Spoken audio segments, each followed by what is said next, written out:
What's going on, guys? It's your boy. Welcome back to another video. So, Loki Season 2, Episode 1 dropped last night. I got to watch it.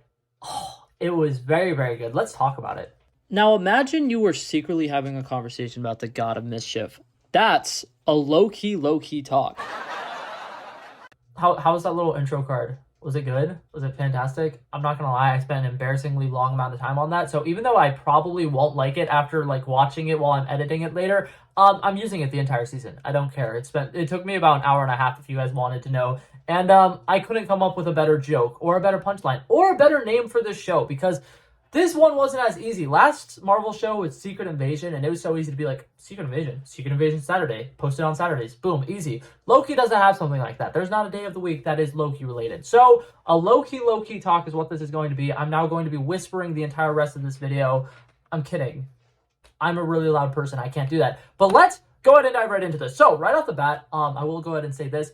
Of all of the MCU projects that were slated for this year, this was my number one most anticipated. And so far, I think the first episode did a great job of showing me why it's my most anticipated. I think of everything that came out post-Endgame, Loki Season 1 is probably the strongest all around. I feel like Moon Knight definitely had a lot of sequences that were fantastic. And there was a couple 3-episode stretch of Moon Knight that I was like, this might be one of the best superhero shows I've ever seen.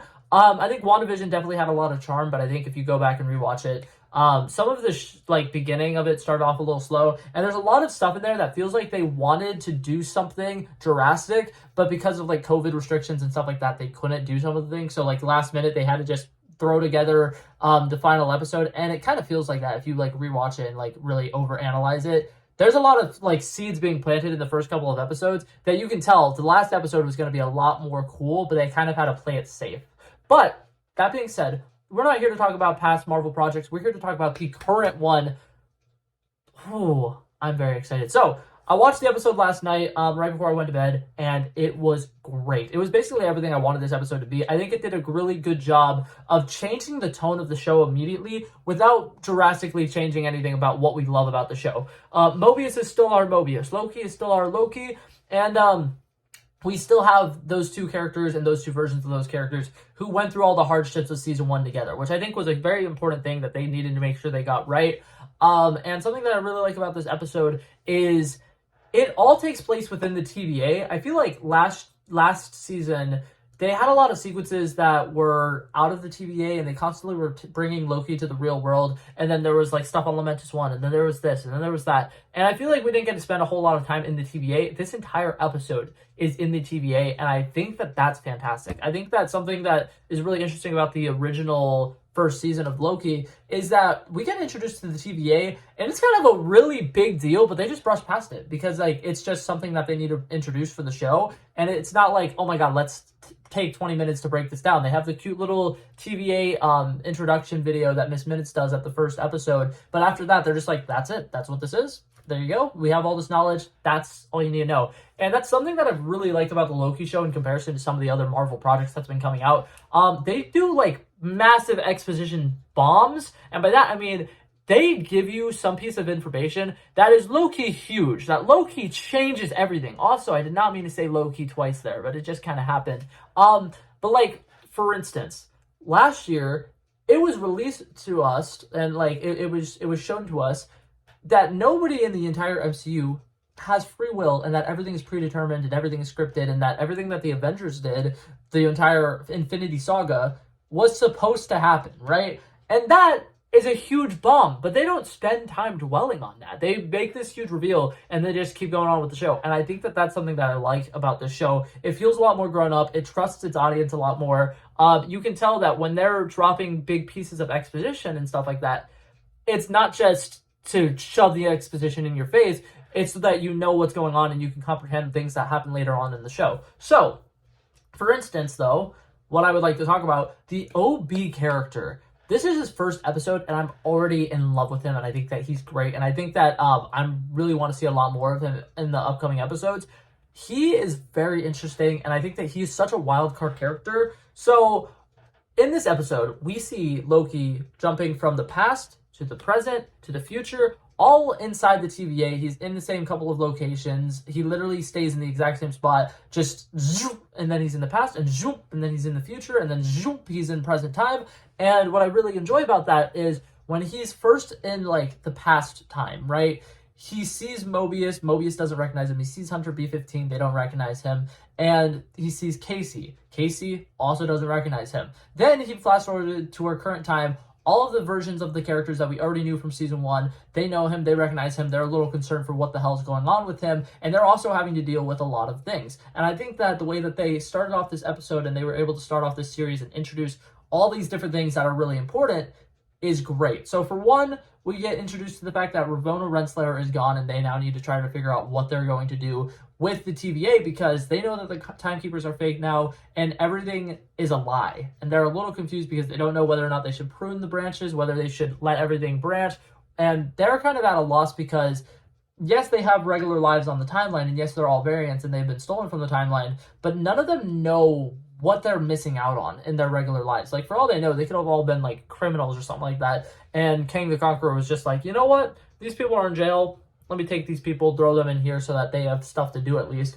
Obviously, we don't know anything about that. That's stuff for future episodes. But like, I like the fact that it's really showing that all of the people who live inside the TVA are having so many different thoughts about it, and it's kind of like building this tension that there's potential for like TVA civil war kind of thing coming up. And I definitely think that is a plot line that we're going to be seeing at some point throughout this season.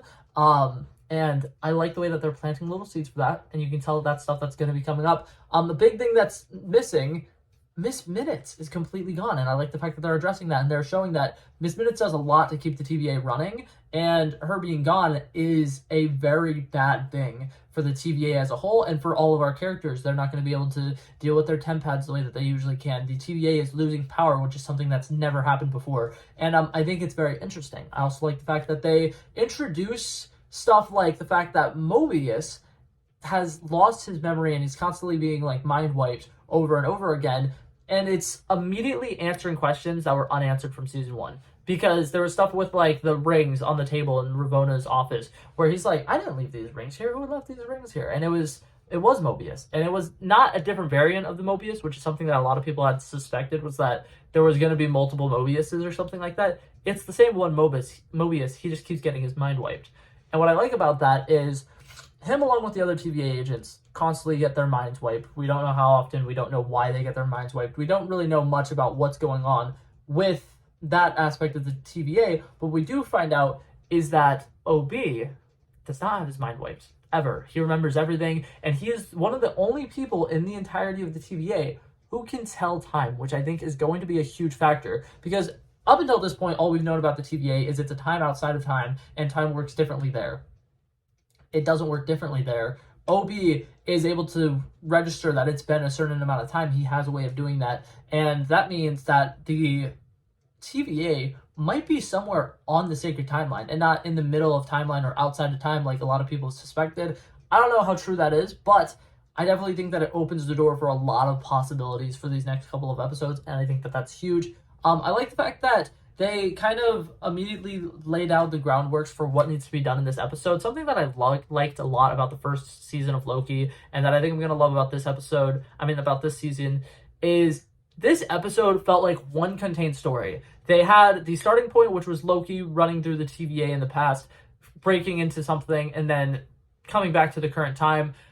Then, obviously, they have all these things with there being like court judges who are like trying to, figure out what they're supposed to be doing with the TVA now that they know that the timekeepers are fake. And then we have them trying to figure out Loki's time slipping situation. They go to meet OB. OB tells them what they need to do. They do it. That's the episode. And I think that that's perfect because each of these episodes should really have its own contained story. And I feel like something that really sucks is a lot of movies that go out on streaming services, a lot of shows, that go out on streaming services are so used to binge culture that they don't worry about that with each individual episode.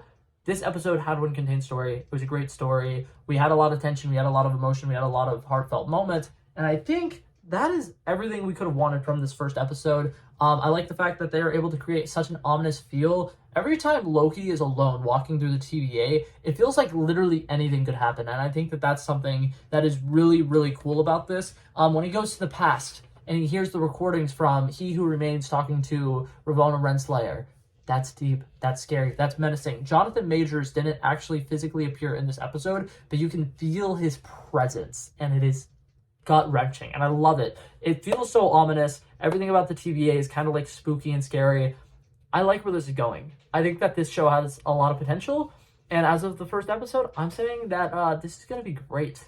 Our Loki is with our Mobius. Everything is kind of working out. I still think he's going to be time slipping or whatever, because there was a lot of places where he went while he was time slipping that weren't in the TVA. So I'm thinking it's going to be revealed in this next upcoming episode that the little fix that they did, that OB, did for them, only works in the TVA. So when they go out to do field missions, he'll start time slipping again, and they're going to be like, what the hell is happening? You're not supposed to be doing that. And OB's going to be like, oh no, you got to do something completely different to fix it in the real world or something. And that's why we're seeing a lot of fight sequences that seem to take place in the TVA, is because Loki is probably now most powerful in the TVA, which that's just a theory. I'm not entirely sure. That's just what I'm kind of like getting at from this, based off of this episode and then the trailer footage that we haven't seen in the show yet.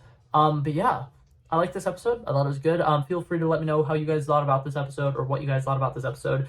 And yeah, that's it for this video, guys. I love and appreciate you guys. Very, very excited to see where this season goes. I'm definitely gonna have more like weird theories and stuff like that as the show progresses. So this first episode is a little short, just me kind of giving my initial thoughts on the movie. What? I keep wanting to call it a movie. It's a show. I love the fact that like it's recorded so well that I'm over here thinking it's a movie, because like some of the CGI and stuff, like with the giant king statue and when it gets like hit by the giant like truck or whatever, it's cool. It looks great, and I absolutely love it. But yeah, like I said, that's it for this video, guys. I love and appreciate you guys so much for watching. Feel free to like and subscribe if you like the video, and I'll hopefully see you guys in the next one. Peace out. Bow, bow, bow.